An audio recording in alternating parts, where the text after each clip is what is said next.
राजस्थान सरकार कम नामांकन वाले महात्मा गांधी इंग्लिश मीडियम स्कूलों में बड़ा बदलाव करने की तैयारी कर रही है। बता दें कि सरकार प्रदेश के करीब 300 ऐसे विद्यालयों में अंग्रेजी के साथ हिंदी माध्यम भी शुरू करने पर विचार कर रही है। इस संबंध में शिक्षा विभाग के शासन उप सचिव आलोक जैन ने माध्यमिक शिक्षा निदेशालय को पत्र भेजा है, जिसके बाद सभी जिला शिक्षा अधिकारियों से 7 कार्य दिवस में विस्तृत रिपोर्ट मांगी गई है। निदेशालय ने निर्देश दिए हैं कि जिन विद्यालयों में नामांकन बेहद कम है, वहां स्थानीय आवश्यकता, विद्यार्थियों की संख्या और हिंदी माध्यम शुरू करने के औचित्य का आंकलन कर प्रस्ताव भेजा जाए। विभाग का मानना है कि कई क्षेत्रों में अभिभावकों की पहली पसंद अभी भी हिंदी माध्यम है, जिससे ऐसे स्कूलों में प्रवेश संख्या बढ़ सकती है। वहीं सरकार की 300 स्कूलों की सूची में टोंक जिले के 3 महात्मा गांधी स्कूल भी शामिल है। इनमें टोंक ब्लॉक के 2 और टोडाराई सिंह ब्लॉक का 1 विद्यालय शामिल है।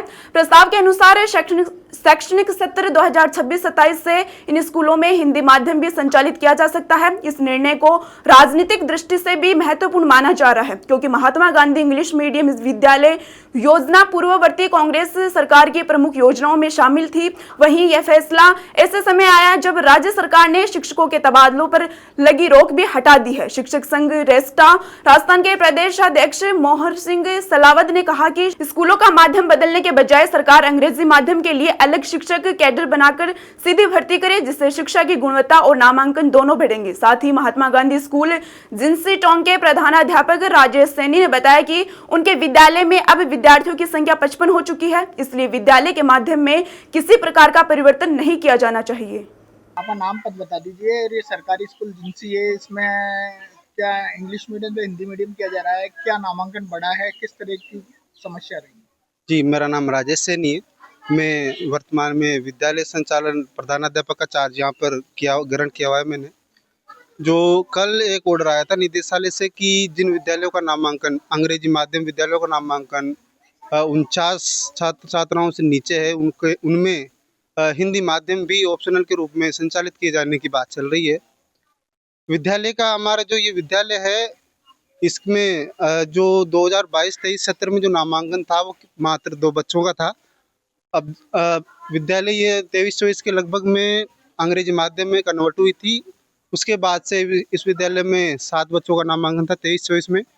24-25 में बच्चों का नामांकन बढ़कर 35, 25-26 में 45 और अभी जो हाल सेशन चल रहा है, इस सेशन में बच्चों का नामांकन बढ़कर अभी वर्तमान में जो एनरोल्ड है वो 55 के आसपास है और हम प्रयास कर रहे हैं कि ये 60 से अधिक हो जाए।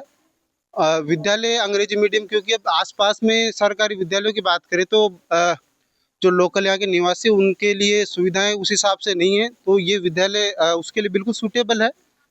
एक थोड़ा सा कारण ये भी कि विद्यालय में जगह का भी इश्यू है, तो अभिभावक देखते हैं कि अपने बच्चों को अधिक से अधिक सुविधाएं दे सकें। अब विद्यालय में केवल मात्र 2 ही कमरे हैं, किचन अलग से नहीं है, तो हमने डिमांड भी की हुई है आगे सरकार से अधिकारियों के माध्यम से, और देखते हैं फिर आगे क्या रहता है। बाकी ये है कि अंग्रेजी माध्यम में कन्वर्ट होने के बाद में विद्यालय में निरंतर प्रगति हुई है, बच्चों का नामांकन बढ़ा ही है, ऐसा कोई नेगेटिव इफेक्ट नहीं पड़ा है। बाकी देखते हैं, हम अपना प्रस्ताव एसएमसी के माध्यम से आगे भिजवाने का प्रयास करेंगे। कितने बच्चे बढ़ जाएंगे इस साल? अब पिछले सेशन की बात करें तो पिछले सेशन में 45 बच्चे थे, जो सेशन एंड था तब की बात है, और अब उसके बाद में अभी तक हमने लगभग 15 बच्चों के आसपास बढ़ाया हुआ है और भी हमारा प्रयास जारी रहेगा। अब देखते हैं क्या रहता है।